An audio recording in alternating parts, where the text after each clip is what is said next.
want to call that. But yeah, welcome to episode 54 of the NORT3YCAST Podcast. And today we are joined by two very special guests. You know, you might know their names, you might have seen their films. I've seen them, it's amazing. They're trailblazers, they're incredible. If you don't know them, you will do. I'll let them introduce themselves, starting from, you know, the special woman on my right. Okay, hi. Am I looking anywhere? We're just talking. Oh, just talk. Look Hi, anywhere I'm you Nikki. want. Nikki Fagbemi. I'm Teniola, Zara King. I'm so bad at introducing myself. No, same. I never get used to it. I'm a writer and I'm an actress. What else? Yeah, just like all round creative. What's your short film?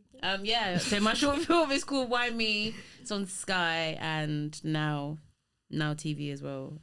Yeah. I'm Teniola, Zara King. I'm a writer and a director. My short film Teju's Tale is on Sky Studios. No, I lie. It's on Sky Arts. And now TV, and it was done with the UK studios. Boop. It's amazing, man. No, it's incredible. Obviously, you know me, P Rose, and then the co-host opposite me. You already know who. You already know, man. You get me. Come on. But no, that's incredible. Like, the work that you put in is just unbelievable. To get your work on Sky Arts, now TV, like, that's just, like, you can't even just fathom that sometimes. Like how do you feel in yourself personally knowing that your film is on there? I'll start with you, Nikki. How do I feel? I don't know. I don't really think about it too much until it's time to, like, when people are like, oh, where can it be found? Because I have this bad habit. Once I've kind of done something, my mind is kind of like onto the next. So sometimes I forget, like, and it's when I'm reminded, I'm like, oh yeah, I do have a film Sky, Google me, kind of like Google me maybe. But yeah, it's not something. But when I do think about it, it does make me feel extremely proud and just extremely, like, when your own kind of journey motivates and inspires you. So on days when I'm like maybe feeling down, I'm like, my friend, what are you talking about? You have a show on Sky, like you have a film on Sky. Especially in this industry, you suffer with like imposter syndrome. So I feel like that helps me combat that side of things. Yeah, but it's a really nice feeling. Yeah, no, I agree. I think it's one of those ones where, like, when it was first aired on Sky Arts, it's like your film is showing across the whole of the UK right now, and like Sky Arts is on Freeview, so like everybody could watch it. It wasn't like it was just on Sky TV.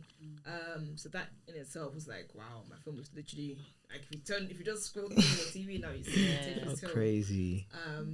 And then it's still being on Now TV now. It's actually quite mind blowing, to be fair, because I have Now TV, so I watch quite a few things on it, and I think maybe the last time I showed it to someone, we didn't finish it, or maybe I replayed it for whatever reason. Anyways, it's under my continue watching. So anytime I put on Now TV, it's there, it's still there. Yeah. Do you know what was it for me? The night that it came on Sky, like everyone was in my house and just hearing, like, was it like the voiceover lady just like, up next? It's Why Me? I just lost. She says that. Yeah, I just lost. Like, she was like, I think they called it like a Sky original or like original. Sky original. Like, I recorded it.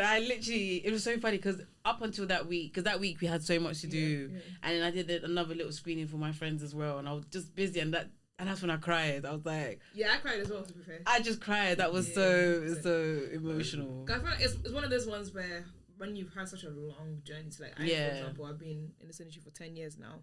But I started off as a producer in Nigeria, and then I left my job to come back here, and I wasn't earning or like doing much for like 6 years. And then it's like everything you kind of sacrificed for the last 6 years has come to this point where you have a short film that's on Sky. Like, it's not like, it's on Sky, like the platform for the UK.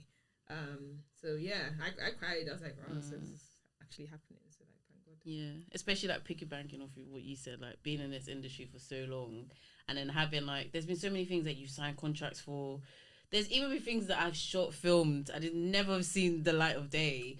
So I feel like sometimes to like protect your own like mental state, I kind of don't attach myself onto things like completing. So even the whole time we were filming, in my head I was like, no one's probably ever gonna see this. So on the night, what? And then like at the screening, I was like, oh my gosh, it's happening. Like, and then I was like, oh shit, wait, they're actually gonna film this guy. Because I remember even signing the contract. I'm like, yeah, whatever.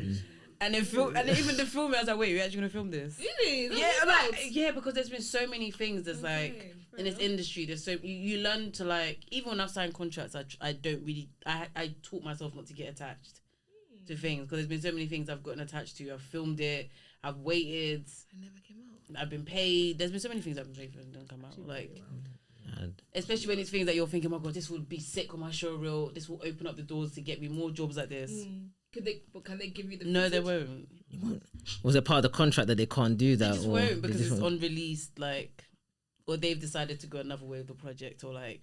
So there's just been so many things, and you just get your heart broken so many times. Yeah. Like, because I think you wrote Kobe said Scott's thinking, yeah, whatever. Really? Like, they say anything, I was like, yeah. I was thinking, yeah, whatever. That's very. I think it's very interesting when you hear different people's perspectives. Because like I was like, alright, cool. Like I'm kind of person I don't really say things to people when it's still like in the works. Same. But I always believed that was gonna happen. Yeah. No, there was a part of me like I believed it because the way things were happening and. It was just happening so quick, and I said to God, like, do you want me to write? And then I felt like that was like the answer. And it was like, cool, I want you to write. So write then, and then everything was in front of me. So I believed it, but obviously there's that sound at the back of my head that was just always like, what if it doesn't happen? What if you get excited? So I didn't even want to tell everyone, because I think there was a time even Kobe made everyone like tweet about it, and I was thinking, don't make me tweet. I don't want to tweet about it because I'm usually like I like to wait till it's done. Till it's there. Yeah, just because like I've had instances, because I even had a friend years ago, like they were in a show and they tweeted about it's coming out like Thursday, this is that, they got paid for it, everyone was like waiting for it, and they cut him out. I think I heard about this. It's like how soon was it gonna, like, how soon? No, they didn't even tell him. Like it was gonna be aired. I know exactly what you're talking about. I don't know. That's fucked. And then like you've been paid. They like literally there was not one of him in it, so it's like. Yeah, it's really wild. Yeah, so everything I've been in. Just smart. Because even my first TV role, they told us to tweet about it. I said, it's not me. I'm not doing it. Until I saw the commercial, I saw me in it. I was like, okay, cool. Yeah, even then I was still a bit like, because the commercial was on the like 2 weeks before it came out back then. Wow. So then I was like, and then I went to the screening, and then I saw myself. I said, okay, yeah. I said, I can tell people, I just do not trust this industry. They don't give a heck. It's like that person you're in school, and there's that one person's like, oh, I'm not coming back next year, guys. You know, I'm going to. I went to school in Nigeria, the secondary school in Nigeria. So you have some people that are like, oh yeah, I'm going to London. You see them again next year. Next year, you just see them. Into school, like, yo, it's the same thing. I feel like you should protect them. Yeah. I know you come from an interesting place, being an actor and a writer. Like, how do you see that, like, in the industry? Like, would you stray more towards the one or the other? Like, what are the kind of the hardships of, doing both?